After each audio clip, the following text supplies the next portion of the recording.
Ya, klaster COVID-19 dari salah satu pabrik di Kabupaten Bekasi diduga terjadi karena perusahaan kurang terbuka sejak awal kasus. Pelaporan justru baru dilakukan ketika pihak perusahaan sudah kewalahan. Kita bahas mengenai klaster pabrik dan korelasinya dengan perusahaan yang tidak terbuka dengan data dan informasi serta pengendalian COVID-19 bersama Hermawan Saputra, Dewan Pakar Ikatan Kesehatan Masyarakat Indonesia. Mas Hermawan, selamat malam. Selamat malam, Mas Puspa. Mas Hermawan, kita melihat klaster pabrik LG ini. Satuan tugas setempat menyatakan bahwa informasinya atau laporannya diterima ketika sudah banyak yang terpapar COVID-19, sudah kewalahan mereka. Nah, kalau melihat ini, sebetulnya bagaimana sih proses keterbukaan atau proses penerimaan informasi kepada satuan tugas dari perusahaan yang memang memiliki karyawan yang terpapar? Kayaknya ada celah gitu membuat tracing dan pengendalian COVID-19 ini jadi nggak maksimal. Iya, betul sekali Mbak Puspa. Ini membutuhkan dua pendekatan ya. Pertama, pendekatan dari perusahaan itu sendiri, di mana kesadaran dan juga manajemen perusahaan dengan adanya satuan tugas penanganan COVID-19, seharusnya mereka mampu melakukan early detection. Jadi ada early warning system yang memang akan dihubungkan dengan dinas kesehatan setempat, sehingga kalau ada kejadian awal 1-2 kasus itu cepat dilakukan pengendalian dan isolasi, sementara yang lain ditindaklanjuti melalui tracing atau penyelidikan epidemiologi. Tetapi kalau sudah terjadi ratusan kasus atau bahkan puluhan misalnya sebelumnya, ini tandanya tidak ada early warning system dari perusahaan tersebut, sehingga kesadaran yang menyebabkan kerugian untuk perusahaan sendiri. Rendahnya kesadaran karena mungkin menganggap remeh COVID ini pada akhirnya merugikan perusahaan itu sendiri. Nah, jadi kita ingin menghimbau bahwa semua perusahaan, apalagi yang sifatnya pabrikan dengan ratusan bahkan ribuan pekerja, harusnya memiliki kesadaran dan pemahaman lebih terhadap penanganan COVID ini.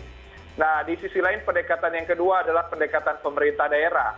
Kita ambil contoh di DKI Jakarta, itu sudah ada peraturan gubernur yang berkaitan dengan tata manajemen perkantoran, mulai dari forum karyawan, pengaturan tata ruang, kemudian siklus alur kerja. Ini semua menjadi sebuah standar yang bersifat kebijakan sehingga terstandarisasi pada setiap lingkungan kerja. Kalau ini terjadi di kabupaten, kota Bekasi misalnya, atau kota atau kabupaten Tangerang, maka pemerintah setempat yang harus melakukan pengawasan untuk memastikan kebijakan itu betul-betul terimplementasi. Tetapi jauh sebelum itu kita ingin mengharapkan adanya kesadaran dari perusahaan atau pabrik itu sendiri, karena pada akhirnya akan berdampak buruk terhadap kinerja dan juga produktivitas pabrik atau perusahaan itu tersebut, Mbak Puspa. Oke, Mas Hermawan, kita berbicara soal early warning atau early warning system di perusahaan atau di pabrik lah katakan.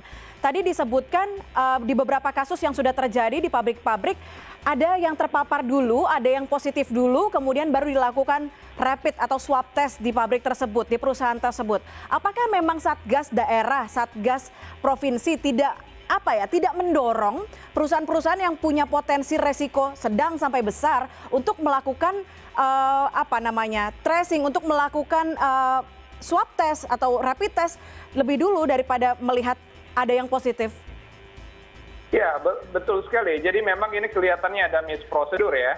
Seharusnya prosedur ketika perusahaan di tengah adaptasi kebiasaan baru ini ingin dibuka, langkah pertama adalah setiap perusahaan memiliki satuan tugas atau sudah ada Satgas penanganan COVID-19 di perusahaannya. Kalau sudah ada satuan tugasnya atau satgasnya, yang kedua adalah memastikan kesehatan lingkungan kerja. Mulai dari higienitasnya, clean line-nya, dan juga koordinasi pelayanan kesehatannya. Yang ketiga, melakukan screening ke semua tenaga karyawannya atau pada stafnya, agar bagi mereka yang risiko terpapar itu bisa diketahui lebih awal, termasuk melakukan tracing atau telusur. Apakah tipikal pekerjaannya ini adalah pekerjaan yang lingkungannya jauh dari lokasi kerja, ataukah ada di sekitarnya. Yang kita sebut lingkungan jauh kalau tenaga kerjanya datang dari luar kota. Misalnya kalau pekerja di DKI datang dari Jabodetabek, atau dia di Bekasi datang dari Jakarta, ataukah dari Kerawang atau dari Bogor misalnya. Nah, maka mereka yang resikonya jauh dari tempat kerja itu harus dilakukan effort lebih untuk screeningnya. Perlu ada pemeriksaan. Bila perlu, kalau perusahaannya mampu ya lakukan pemeriksaan swab. Kenapa tidak? Karena pada akhirnya kondisi awal inilah yang akan mampu ditelusur dan diukur resikonya ketika ke depan perusahaan membuka produktivitas atau aktivitas kerjanya. Kalau ini tidak dilakukan dengan awal, maka akan keteteran ketika resiko transmisi ini tidak diketahui asalnya. Apakah dari rumah tangga para pekerja, apakah selama transportasi perjalanan kerja, ataukah bahkan di dalam lingkungan kerja itu sendiri yang sudah memang ada kasusnya. Jadi ini semua sangat berfungsi untuk melindungi pekerja di dalam perusahaannya tersebut, Mbak Puspa. Oke, nah sebagian besar orang yang terpapar di klaster pabrik ini kita katakan adalah orang tanpa gejala, Mas Hermawan. Apakah ada perbedaan penyebaran COVID-19 antara OTG dengan orang yang punya gejala? Artinya apakah ada kemungkinan nih OTG bisa jadi super spreader? Sebenarnya ini memang samar karena OTG ini wajar karena biasanya pekerja apalagi di pabrik itu usia produktif antara 18 hingga 55 tahun ya. Artinya usia-usia yang secara vitalitas orang-orangnya masih energik, cukup kuat, dan kalau dia tidak punya penyakit bawaan malah tidak akan merasakan apapun. Jadi dia fit-fit aja tanpa sadar padahal dia adalah karier atau pembawa.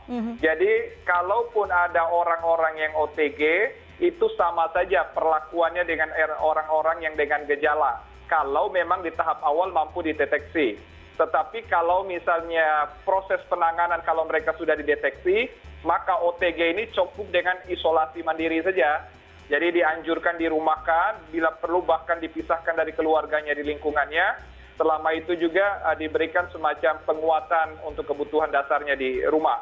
Tetapi kalau dengan gejala tentu saja akan dilihat apakah gejalanya membawa pemberatan atau berat kasusnya, ataukah misalnya ringan, bisa di ruang rawat rumah sakit yang isolasi, atau bahkan kasus berat tertentu bisa sampai di ruang ICU. Jadi penanganannya tergantung dari keberatan atau beratnya kasus dan gejalanya, Mbak Puspa. Oke, Mas Hermawan, dalam beberapa kasus COVID-19, virus corona bisa bertahan di permukaan apapun, bahkan bisa lebih dari berjam-jam ketika tersentuh atau terpapar oleh orang yang punya virus corona. Nah, dalam hal ini kan mereka karyawan pabrik, mereka memproduksi alat yang digunakan nanti untuk orang banyak. Bagaimana kemudian akhirnya bisa men-tracing alat-alat yang sudah diproduksi tersebut? Apakah memang cukup berpengaruh atau cukup dikhawatirkan bisa menjadi media penularan COVID-19?